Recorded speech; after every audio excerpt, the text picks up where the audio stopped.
Dalam sebuah hadis Bukhari, kata Nabi SAW, Allah berfirman, Ya ibna Adam, anfik alik. Wahai anak Adam, berinfak di jalanku, aku akan berinfak untukmu. Teman-teman, Allah ini menjanjikan kepada kita, kalau kita memberikan kepada Allah atau berinfak di jalan Allah, banyak sekali manfaatnya. Ada hadis Bukhari Muslim berbunyi, setiap hari Allah turunkan 2 malaikat yang khusus berdoa. Yang satu mengatakan, Ya Allah, lapangkan rezekinya orang yang berinfak, dan yang satu mengatakan, Ya Allah, sempitkan rezekinya orang yang pelit perhitungan. Allah nggak akan kasih.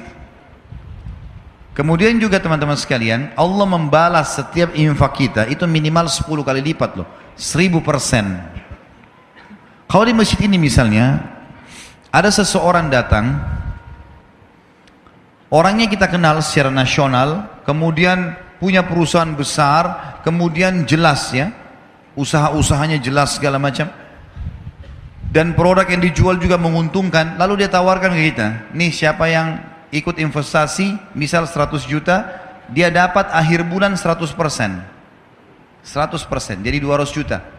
Kita sudah kenal orangnya, tahu perusahaannya, tahu produknya. Orang bahkan berlumba-lumba mau investasi, dia tawarkan, siapa yang mau berinfak, saya akan kasih 100% keuntungan. 100 juta dari 200 juta akhir bulan. Saya yakin orang berlumba-lumba untuk ikut. Allah memiliki perusahaan depan mata kita, tanda kutip ini, tanda kutip, jangan disalahpahami kalimat perusahaannya. Allah memiliki ciptaan yang kelihatan depan mata. Pohon-pohon ini, kita sendiri, udara yang kita hirup, matahari yang terbit. Ini jelas depan mata kita, produknya Allah ini. Allah janjikan teman-teman, siapa yang investasi di jalan saya janjikan 10 kali lipat minimal. Di dalam Al-Quran dikatakan, A'udzubillahi minasyaitonir rajim, man jaa'a bil hasanati falahu asyru amthaliha. Siapa yang melakukan satu perbuatan kebaikan, diantaranya sedekah, Allah akan ganti 10 kali lipat, 1000%. Kalau kita keluarkan teman-teman sekalian 1 juta, udah ada 10 juta itu. Tinggal nunggu saja. Tahu teman-teman, para sahabat setiap hari kerjanya apa? Mereka bawa duit di kantong-kantong, di wadah kalau kita sekarang, cari orang miskin. Waktu ditanya, apa yang kalian buat? Kami sedang investasi. Kasih orang miskin, Allah balas 10 kali lipat. Terus begitu. Di zaman Abu Bakar, Uthman bin Affan, Abu Abdurrahman bin Auf, sahabat-sahabat yang kaya, nggak ada akunting, gitu kan? Belum ada sistem kayak kita sekarang, komputerisasi yang rapi. Bagaimana cara mereka mengatur duitnya? Saya kalau baca sejarah mereka itu luar biasa. Dagang, transaksi, orang susah dibantu, orang yang memang layak dapat untung, diputar lagi modalnya, dikeluarin di jalan Allah, disedekahkan, yang sisanya dipakai modal. Begitu-begitu saja. Waktu mereka meninggalkan harta, kalau itu sekarang itu bisa ratusan miliar rupiah, mungkin triliunan kalau uang rupiah. Mereka tidak punya admin, tidak punya apa-apa. Bagaimana mereka bisa atur semua itu? Karena sedekah. Abdurrahman bin Auf pernah buktikan kepada kita dalam kisahnya. Beliau pernah kedatangan keuntungan 1 peti emas. Belum pernah untung sebanyak itu. Dia duduk gelisah di dekatnya emas itu. Istrinya tanya, kenapa Abdurrahman? Saya gelisah lihat ini.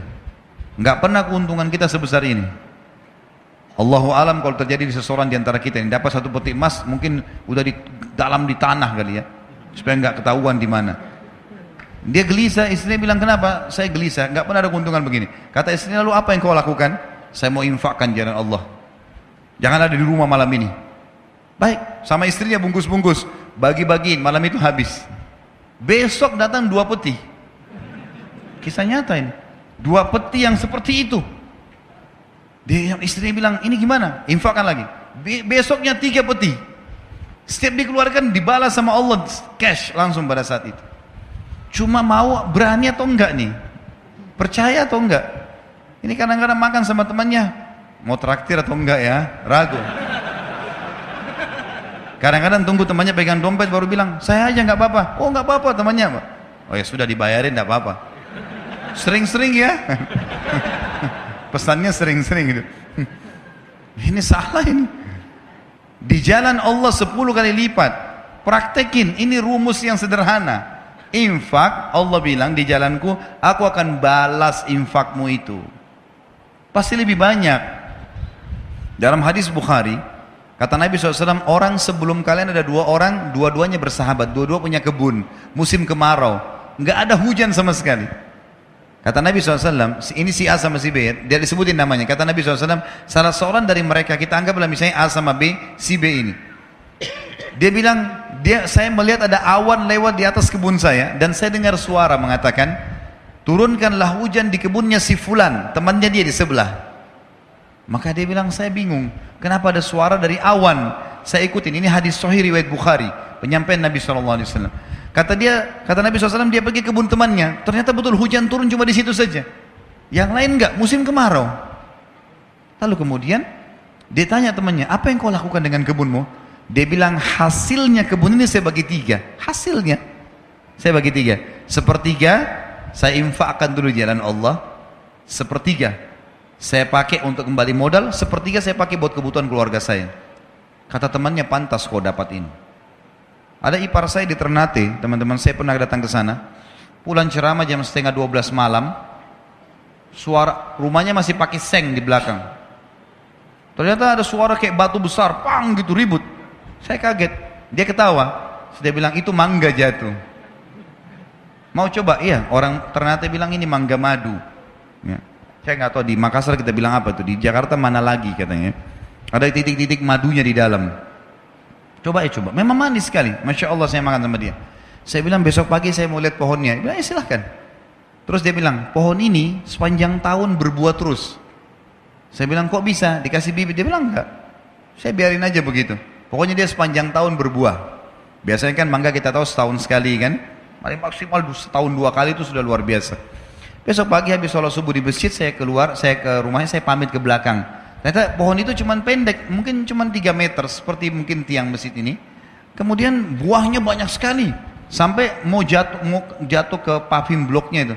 Cuma pohon itu, setengah pohon masuk ke rumahnya, setengah pohon melintang keluar temboknya gitu.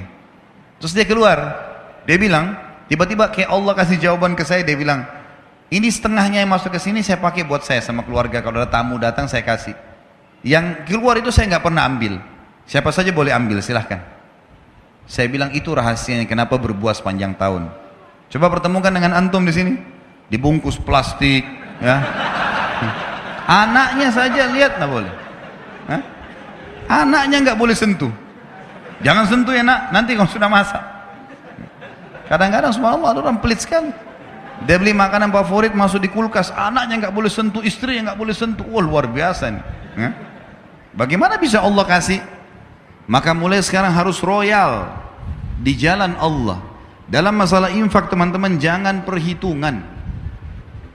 Itu investasi yang tidak akan pernah habis.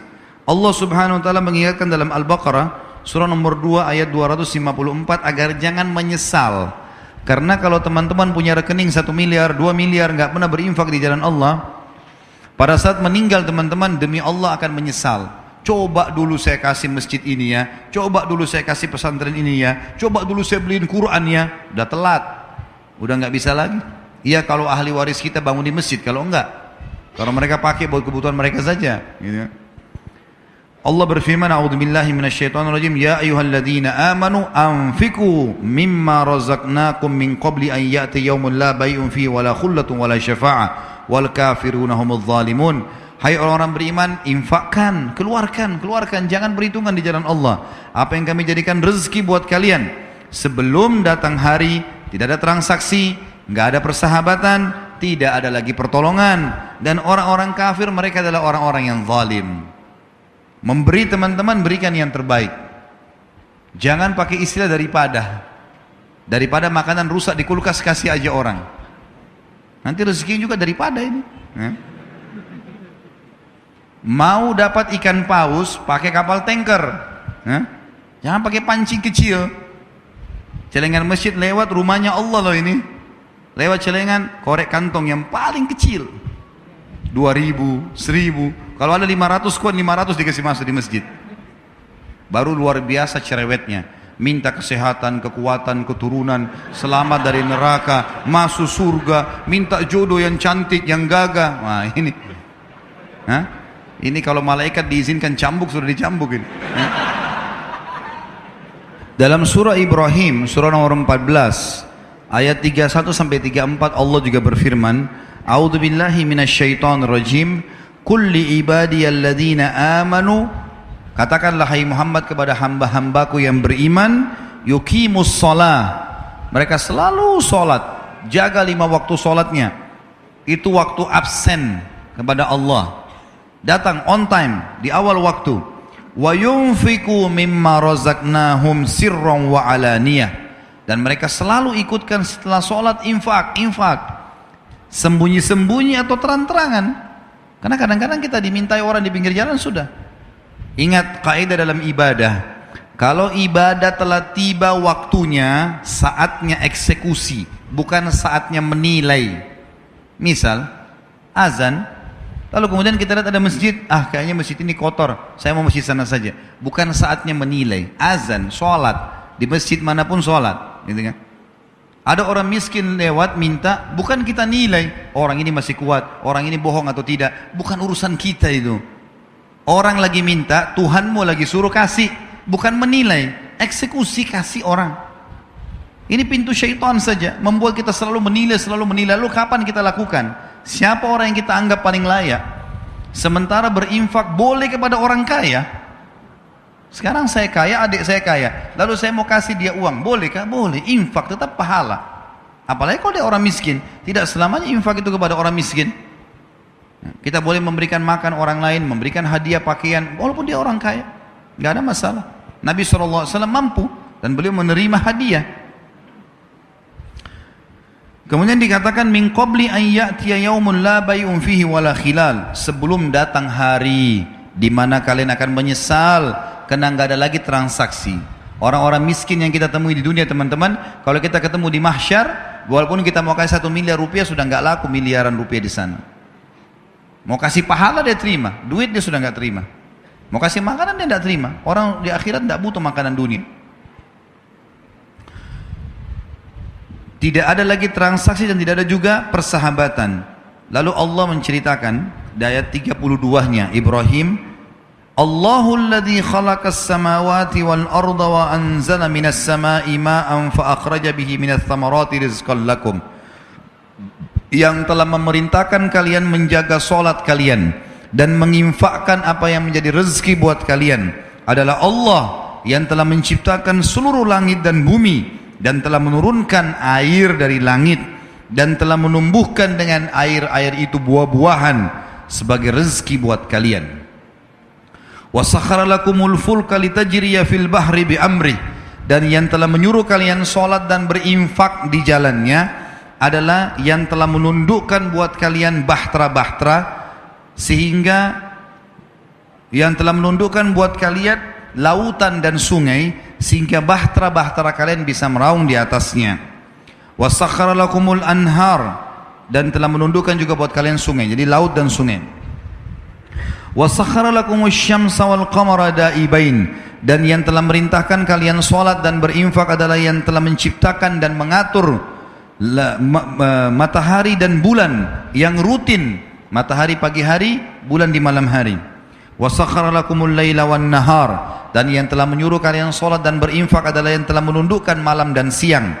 Wa atakum min kulli ma sa'altumuh, dan juga dia telah memberikan semua yang kalian minta. Wa in ta'uddu ni'matallahi la tuhsuha, kalau kalian ingin menghitung-hitung nikmat Allah, kalian tidak akan mampu menghitungnya. Innal insana la zalumun kafar, sesungguhnya manusia itu adalah makhluk yang zalim dan kufur.